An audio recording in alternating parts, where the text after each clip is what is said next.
For more on that topic, I do want to welcome in one of the Tennessee 3 state representatives, Justin Pearson. He's also a community organizer in Memphis.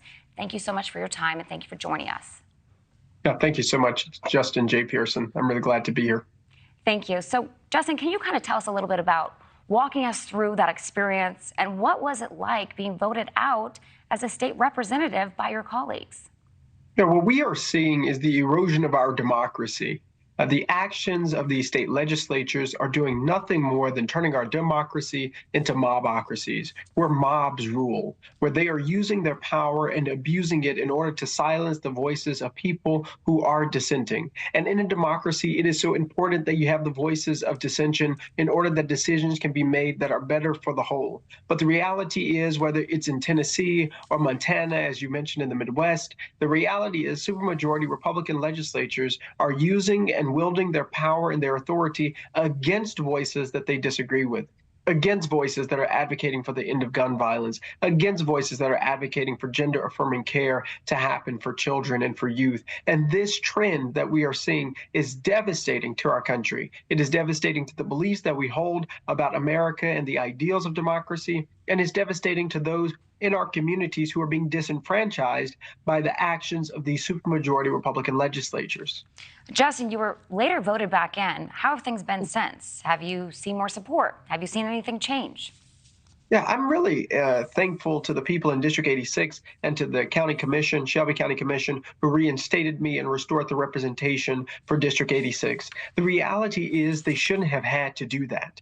The decisions of Cameron Sexton and William Lambert and the ways that they behave and the ways that they treat members is wrong and is immoral. And as it relates to the issue of gun violence, the indecision is a decision, and it is having serious ramifications for our community. Since returning and serving in the State House, the people in positions of power have not changed. They continue to allow members to silence our voices by voting and taking a vote to stop us from talking, while when we take a vote to stop them from talking after they say something racist or bigoted or patriarchal, they allow for them to continue to speak. The Speaker of the House doesn't stop this bad behavior from happening. And so we have a culture still built and inculcated in white supremacy and patriarchy that has to be disrupted.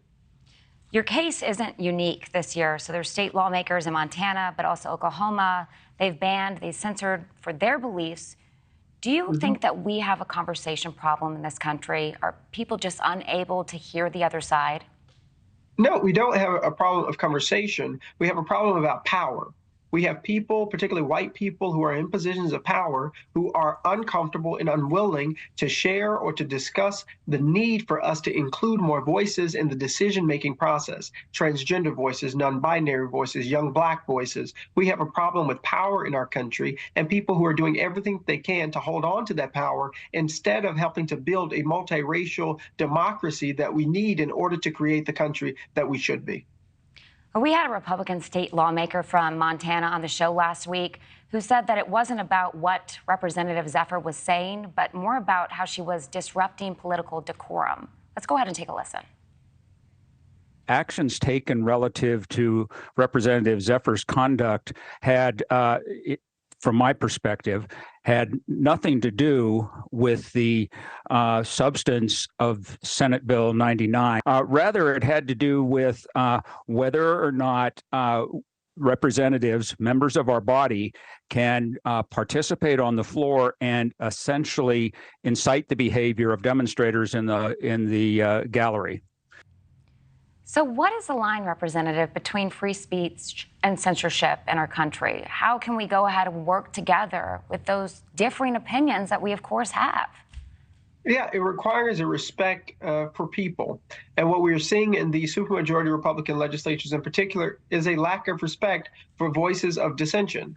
When it comes to Representative Zephyr, the reality is it wasn't so much what she was saying, it was who she is and who she represents. Very similar in my case, in Representative Jones' case, and in Representative Turner's case. It doesn't have very much to do with how or anything like that. We've heard those red herrings and lies before. It has to do with who's speaking up and who is claiming a right to democracy and claiming a right to share in the act of speaking up on behalf of communities that have been marginalized and that have been silenced for far too long. Thank you for watching. Go to newsnationnow.com to find News Nation on your television provider. And don't forget to click the red subscribe button below to get more of News Nation's fact-driven, unbiased coverage.